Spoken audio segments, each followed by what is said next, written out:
Hello, hello, and welcome to another exciting episode of Skeptics and Seekers Sunday Sermon Supplemental. This is 5S. I'm David Johnson. Let's get started. I'm flying solo, going rogue. Of course, I'm mostly always solo, except with these supplementals. But Andrew didn't pick up his phone today. What are you going to do? So I am doing a 10 questions show, but it's not what you think. I've picked up 10 questions from the internet, from some bozo on the internet, and I don't actually care who they are because there's nothing unique or interesting about these questions at all. In fact, I don't intend to answer any of the questions. Don't care. So if you're signing in hoping to hear some juicy answers to hot questions that Christians have for atheists, listen to another show. Not only am I not doing that on this show, I'm fairly certain that I'm not doing that again on any show. And let me tell you why. So first of all, let me tell you what I am going to do today. What I am going to do is go through these 10 questions because I think they're fairly representative of the lot. And I want to explain why these questions are not worth answering. And when you see, especially internet Christians, asking questions where they're making a YouTube video or writing a blog post, these are from a blog post, so I'll be reading the questions. Doesn't matter how the questions come up. They're all pretty much the same, and they all have a hidden agenda, a nefarious motive that has absolutely nothing to do with honestly seeking answers. That's not what these things are all about. What Christians are trying to do, by and large, is pin you down into some kind of trap. Now, it's pathetic how flimsy, how silly their traps are. And in the past, I've played along with these questions because their traps are stupid. And I know where the traps are. I know where the bodies are buried. I can't be trapped in that way. Sometimes I will get in a discussion with a Christian and I'll just grant a lot of their presuppositions just to see how much I can grant and still beat them. So that's the only way to make it interesting most of the time, is just to grant a lot of things that you don't believe, and then start the battle, way down in the argument that they haven't earned. But if you wait until they try to earn their position that you start with, they're never going to get there. So you're never going to have the arguments. You can just grant a bunch of stuff, and then try your skills from there. So I'll do that for entertainment value sometimes. But my days of answering these types of questions sincerely, as if Christians had a sincere motive, are pretty much over, I think. And it's time that other atheists stop feeding the trolls. So let me just go through some of these questions, and I will spool out why I think these types of questions should not be answered. They should be avoided. They should be called out. And instead of answering the questions, once you understand the motives behind the question, you should feel confident calling out the motives and pushing for a real conversation. Now, let me just say, to infuriate the Christians even more, when atheists ask 10 questions or any questions of Christians, sometimes it's the same thing. Sometimes they're just playing the game to trap the Christians and try to make them look stupid. But more often than not, the types of questions, at least that I found, the types of questions that atheists ask are real questions, or were at one point real, genuine questions that they had to deal with. So when I ask a Christian a question, it's usually something that I have had to deal with myself and was important in getting me out of Christianity. So these are the kinds of questions where important decisions are made. The kinds of questions that Christians ask have nothing to do with important decisions about their faith. They didn't come to Christ because of the answers to these questions. They weren't seeking answers and they found answers and, oh, look, there's Jesus. That's not how this worked at all. In fact, no matter what you answer, even if you answer the question to their satisfaction, it's not like they're going to say, oh, well, I guess I won't be a Christian anymore. So these questions have no import. They're not, they don't have anything to do with matters of faith or importance to Christians. It's simply mental masturbation. They're just trying to trap you, or to try to evangelize you with these questions. But these questions are just put together in a way that is not meaningful to anyone. No one becomes a Christian on the basis of the answers to these questions. But the kinds of questions that atheists ask, people do become atheists on the basis for those answers. And so it's a much more honest dialogue when atheists are asking questions, in my experience. It's not true all the time. There are plenty of atheists who are just playing the game too.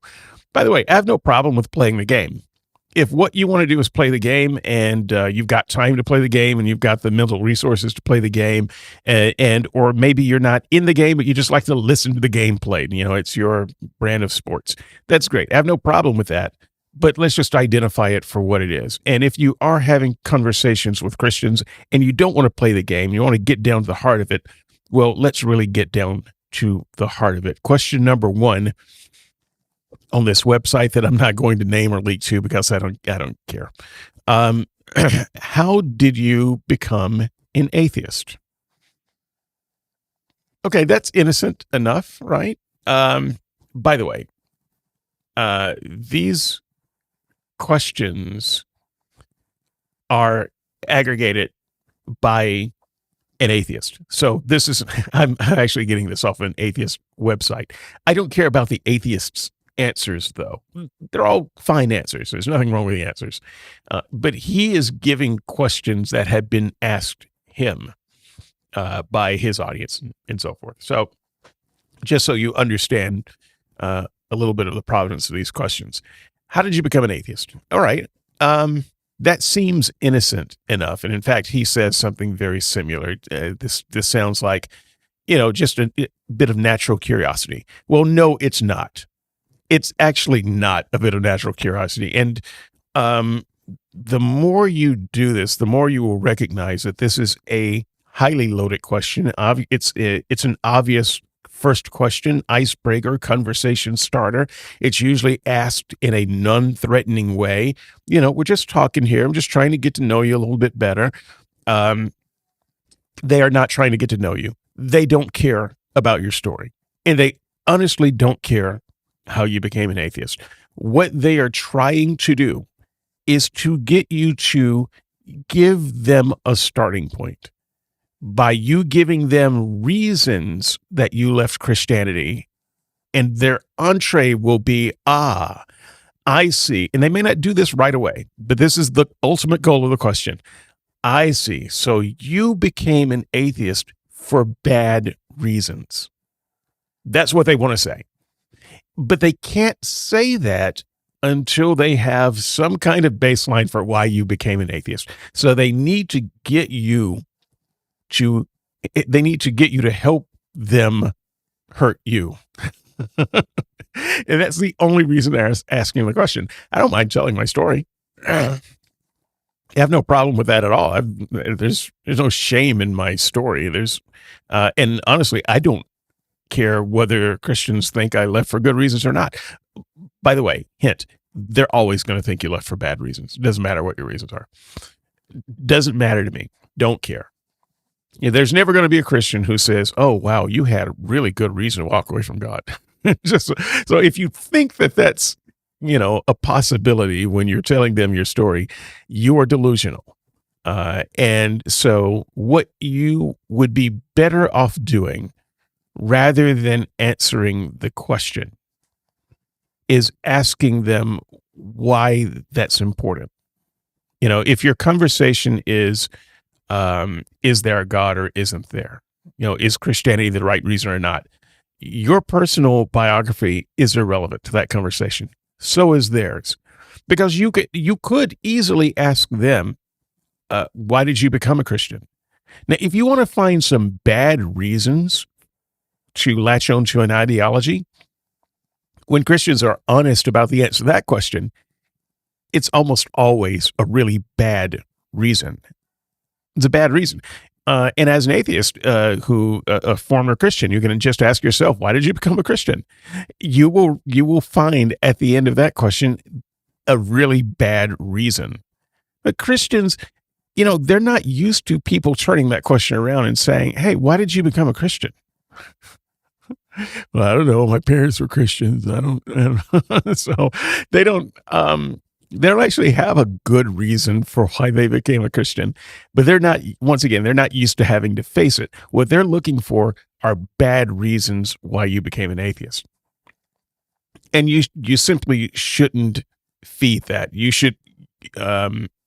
Unless you just want to talk about your history, you should just recognize that the impetus behind that question is to get something that they can use later to imply that you left for bad reasons. And then they can, whether they win the debate or lose the debate, whether they look good in the debate or bad, they can go back to their audience and say, you see, these atheists don't have good reasons. They were never really Christians in the first place. This is the whole point of that question. Question 2. What happens when we die? Now, once again, the answer doesn't matter. And I can go on and rant about emotional immaturity and existential crisis and all of that, which I have done many times in other places. I don't need to do that here. The only thing that you need to realize is the thing behind that question is to stir some type of fear response in you, because the Christian is highly motivated by fear of death. Their religion, much of their religion is based on combating the fear of death and denying death. So I sometimes call Christianity a denial of death cult. So they want to get you thinking in that direction. Oh, you're going to die. What happens? If nothing, how are you going to be in this big empty and, try to stir up this existential crisis? Or what they want you to say maybe is, well, I don't know. Because once again, there's an entree for them to bring in their fantasy beliefs about what happens when you die and just try to pick away and see if you have any kind of existential crisis or existential angst that they can exploit. So don't even bother answering the question except to say, who knows? What do you think? What do you think happens, Christian? And then ask them how they know that. So that's, this is not an honest query into the afterlife. Let's see, number 3. So number 3 is a follow-up to number 2 in this case. What if the assumption, by the way, is that the atheist is going to say, well, nothing. There's nothing after the afterlife. So number 3, what if you're wrong and there is a heaven? So the first part of this question is uninspired. I like the second part of the question. What if there's a heaven? You know what they're really thinking, right? What they're really wanting to say is, what if there's a hell? But at this point, they recognize how crass that is. But they know that if they can get you thinking about what if there's a heaven, you're going to also think about what if there's a hell. This is not about getting you to think about a heaven. So, what if you're wrong? That's really where we're at. Once again, trying to stir up some existential angst and some fear of death kind of thing. Okay. Number 4. Oh, you got to love this one.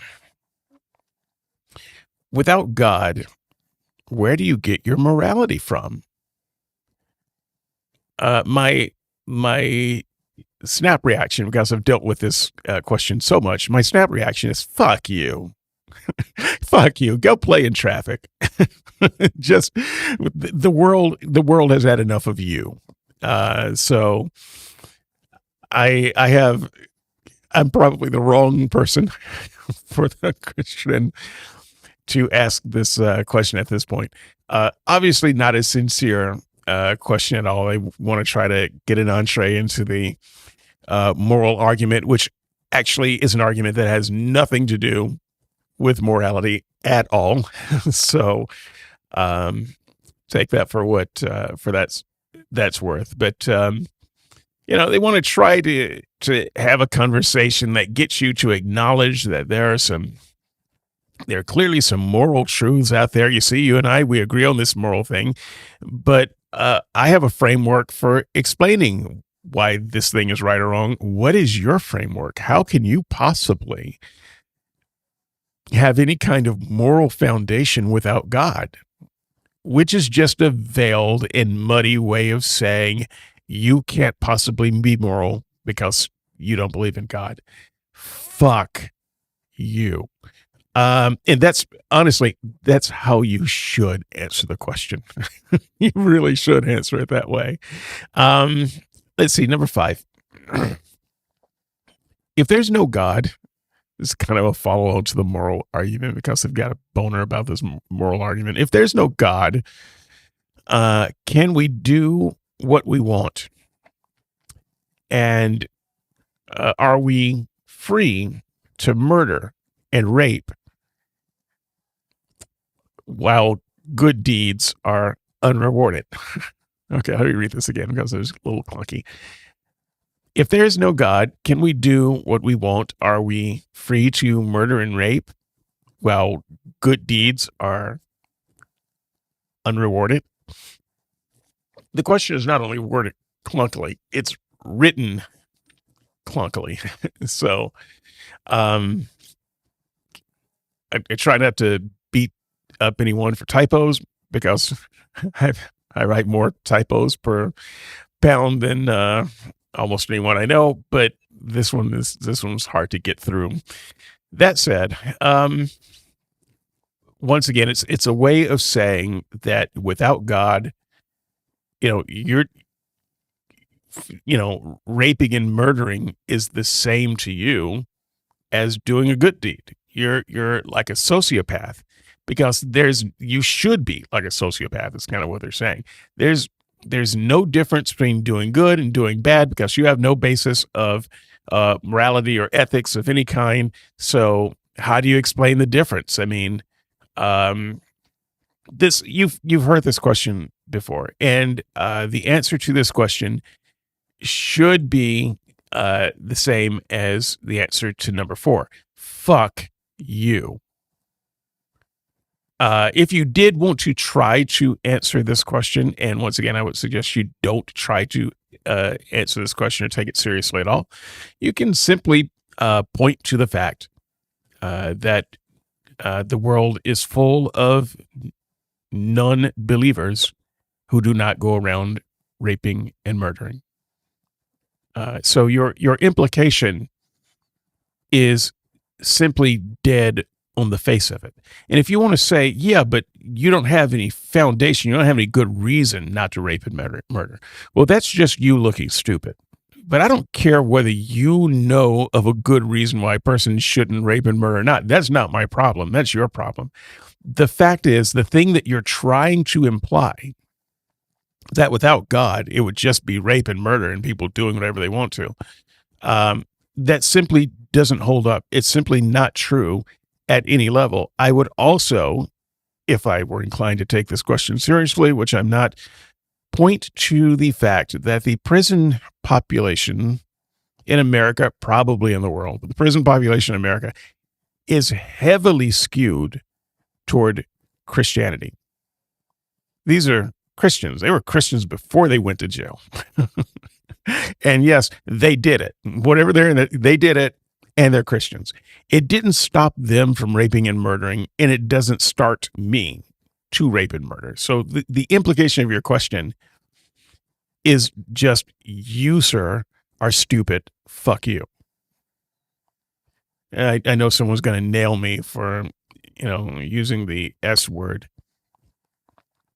And yeah, there's a point where I think a person is just stupid because of being stupid. But because I have said that you shouldn't use stupid on a blog, and I don't let people call each other stupid on Skeptics and Seekers, I will not use that S word and say, you're just a shithead. Is that better? Okay, good. If there is no God, this is number 6. If there is no God, how does your life have any meaning? And so once again, this is obviously not a person who cares anything about your life or your life's meaning. You should just recognize that and stop feeding them. They don't care about your life. But furthermore, they don't have the right to know anything about your life. You're having a conversation about God. You're not having a conversation about your personal life. So frankly, the right answer to this question is probably, what does my feelings of my life's meaning and worth have to do with this conversation? Why do you seem to have this morbid curiosity about my personal life? Why can't you just defend your God and your religion without bringing my life into this conversation? Right. They're not only implying that your life can't possibly have any meaning, and of course their life, by contrast, is full of meaning, but that your life cannot possibly have any meaning. And once again, they're very good answers to this, and I'm not going to get into them because I don't care. Those good answers really shouldn't be given in this case because they don't care about the good answer. They're simply trying to imply that you live a pathetic, meaningless existence without God, and the goal is to stir up some kind of existential angst and, make you feel meaningless, and to imply somehow that if you become a Christian, that your life will be meaningful. But let me just tell you, if your life is meaningless now and you become a Christian, you will simply, if you were, say, suicidal as an atheist, you'll simply be one of the millions upon millions of people who committed suicide as a Christian. There's nothing on that side that gives your life one iota more meaning to you. So, right. 7. Oh, 7. Okay. You're all tired of this one by now, surely. Where did the universe come from? Where did the universe come from? Right. Anybody want to take a shot at that? Here's the thing. Christians tend not to ask this question to astrophysicists because they actually have good answers. And they also tend not to ask this question to very experienced counter-apologists because they know that they have good answers. They ask this question, though, because they don't know anything about you, and maybe you're someone who would fall from for a God of the gaps argument.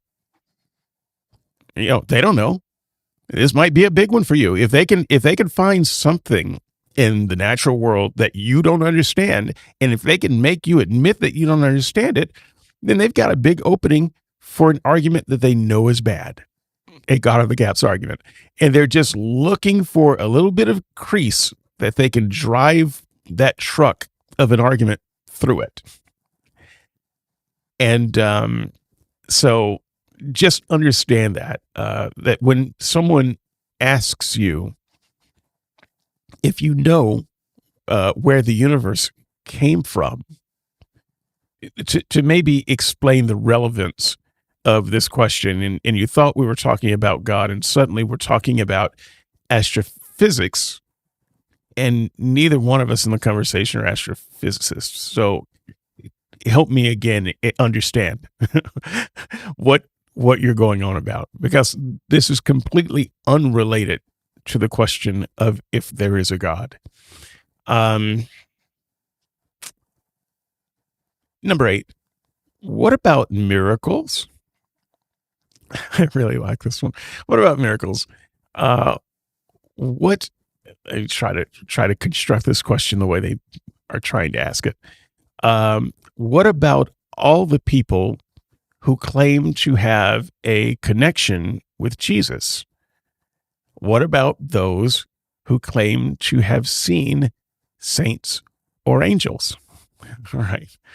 This is really 3 different questions rolled into one question, but they're kind of all the same question, which is, how do you explain someone else's internal witness that something strange is going on in the universe? I mean, if so many people have claimed to have an encounter with God, how do you explain it? Well, okay. I'm not going to go into how embarrassing this question is for you. But maybe I would ask you, Christian, how do you explain all of the Christians who claim to never have encountered a particular, had a particular encounter with God? How do you explain them, maybe? And since we are talking about interesting metaphysical phenomena like a connection, some kind of emotional connection with Jesus, or seeing saints. By saints, I assume they mean dead saints. Technically, you can't be a saint without being dead. So seeing dead people and angels. I don't know why this question doesn't also include the millions of people who have seen and encountered UFOs, probably thousands of which alive right now, that you can call on the phone or email and get an interview with. How do you explain that, Mr. Christian? They're not looking for an answer. They're looking for, first of all, they're looking to get you into a corner and say, man, I don't know, maybe all those people, they couldn't possibly be wrong. And, maybe there are some things that go on in the universe that we don't understand. And this is really the best they have. Number 9, what's your view of Dawkins, Hitchens, and Harris? Okay. Yeah. Because they think somehow that they have found a weakness here. They believe that they can tar these men and then tie you to them. Or if they can't do that, they can make you somehow wonder if, is there some scandal tied to them? Maybe I should denounce them or distance myself from them. Yeah, don't fall for any question even remotely like this. Undergirding this type of question, I think, is the bigger issue, which is Christians have prophets and priests and popes. They have pastors. It's a lot of P's. So there are authority figures that Christians have to listen to. They have to listen to them.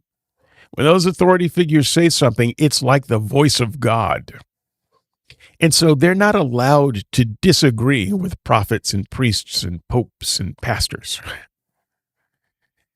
However, we don't have any prophets. We don't have any bishops. We don't have any of that.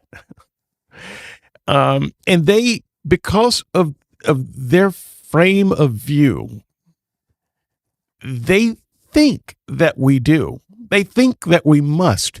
And they also see it as unfair that we can use the words of Paul. Well, there's another P word.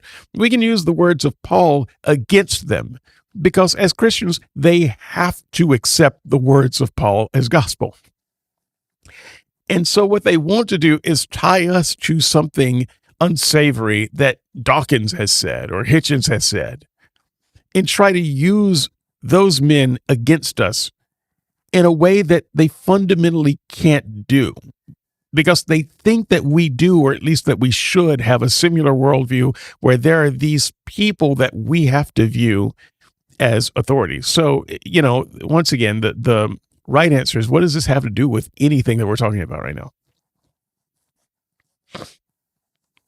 What does my view of Hitchens have to do with this? I mean, we just as well be talking about Dr. Seuss or Captain Kangaroo.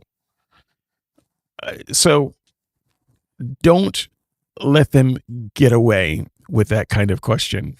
And for God's sake, don't answer it. don't answer it in a way that they are looking for anyway. Because no matter how you answer it, you would just be validating their worldview that you are tied to some kind of prophet, which you are not. So number 10, if there is no God, then why does every society have a religion? I'm pretty sure there's societies that don't have religions. And societies that are based on religions seem to be moving further away from those religions. So I actually don't agree with the basis of the question. But once again, this is a kind of question that suggests that because everybody else is doing it, and because everyone else has done it throughout time, then there must be something to it. Otherwise, you can't possibly think that everybody could be wrong about this. Flat Earth. Right. So I'm just, this is not a question that one should engage. Once again, you can get into sociology and you get to kind of the origins of religion and God belief and that sort of thing. It doesn't matter. That's not going to help them. They will not even understand it. It'll go right over their head. If they do understand it, they won't believe what you say anyway. It doesn't matter. They're not looking for an answer. What they're trying to do is make a statement. And this is kind of where I think I'll cut it off right here and make my final point. These are all statements that are masquerading as questions. And what you should really do is force them to get to the statement or the idea behind the question. So when they ask, how did you become an atheist?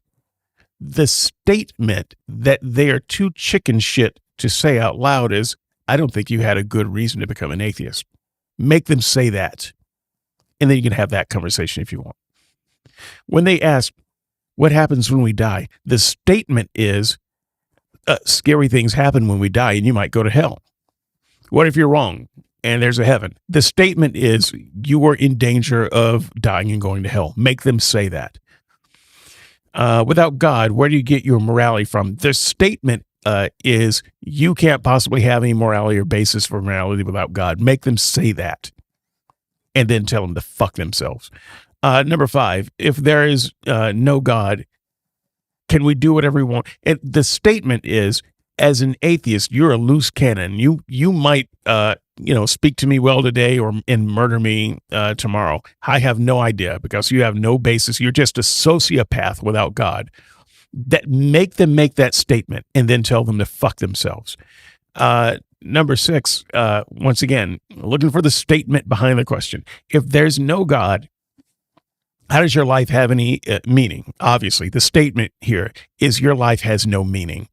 Number 7, Where did the universe come from? The statement is, there are things you don't understand about the world, and therefore God is the best explanation. Make them say that and have that conversation. Number 8, what about the miracles and the people who claim to have a connection with Jesus and who've claimed to see dead people and angels? The statement is, you are denying good evidence. There's all kinds of good evidence, and you're just denying it. Make them say that. Number 9, what's your view on Dawkins, Hitchens, and Harris? The statement is, you follow the words of demons. Make them say that. Number 10, if there's no God, then why does every society have religion? The statement is, you were the weird one. You were the one out of step with reality. Make them say that. Make them make the statement and have an honest conversation about what they really feel and what they really think and what they're really trying to say. Don't go for hours and hours in this stupid, passive-aggressive, oh, well, I just have this innocent question for you, atheist, nonsense bullshit.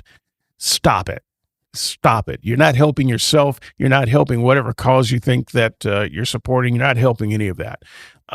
If you want to have that conversation, let them know up front, honestly, okay, these are bullshit questions, but I've got a few minutes. I'm up for some entertainment. Let's do it. Do that.